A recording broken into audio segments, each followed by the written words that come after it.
Today we're going to focus on how we make a high quality collage. So the first thing I'm going to do is draw my subject matter. I want to plan the arrangement for my composition. And in this case, I'm going to make a simple sort of cartoonish narwhal. I'm using a Sharpie in this video simply because it shows up better on camera. You should, of course, start off by planning in pencil.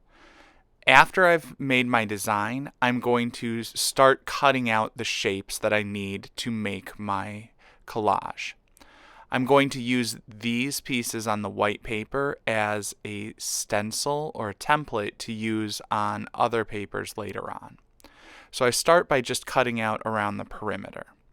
Next, I gather the materials I'm going to use, and I always find that I get better results using painted papers or patterned papers and other textured materials. I trace my shape onto the paper, and a trick I use is I flipped my painted paper over, so I'm tracing it on the back of the construction paper so that I don't have any of my sketch lines visible in the final composition. Then I'm going to cut out the belly for my narwhal. Basically, I'm just cutting out each little piece that I'm going to need to make my overall design. I trace it onto my patterned or textured papers, and then I cut it out.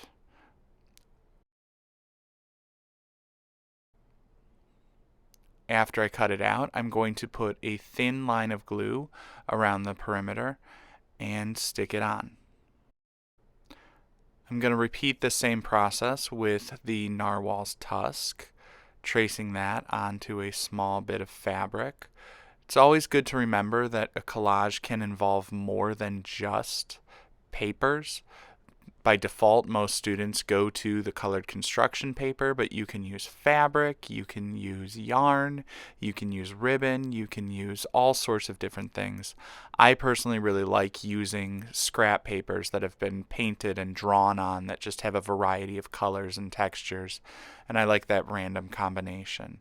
Now, to make my water a little bit more interesting, I'm going to use various blues and purple papers, and I'm just going to rip them so that I get that uneven, sort of natural, organic feel to my background. And I'm going to glue them down to make rough sort of stripes in the background. Now, it's always important to pay attention to not only the positive space, but also the negative space. So that means I pay attention to not only the focal point, the subject, or in this case, the narwhal, but I also pay attention to the background. I think about embellishments like adding seaweed to make that ocean floor look a little bit more interesting. I think about layering it, sort of sandwiching my narwhal in between layers of seaweed. I also think about other embellishments I can add. As I looked at my collage, I thought this was a little bit lower contrast than I might like, and so outlining my figure can be a good strategy to make it pop. Outlining does sort of flatten things and make it look a little bit more cartoonish, so it's not always the best strategy. But in this case, I'm already working with something that is very unrealistic, so the heightened contrast and visibility the outline adds, I think, is worth the sacrifice to the realism. I'm using yarn as an embellishment that's not only going to add lines and colors, but also a different texture to my design. Another strategy I could use to add yarn as an embellishment is to color it in, sort of a yarn painting technique. And so I covered the area I want to cover with yarn, and then I worked my way starting at the outside into the center of it. So I'm essentially making sort of like a spiraling design of the yarn.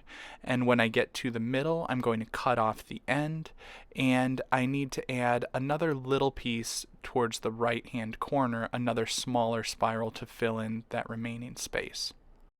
And there you have it.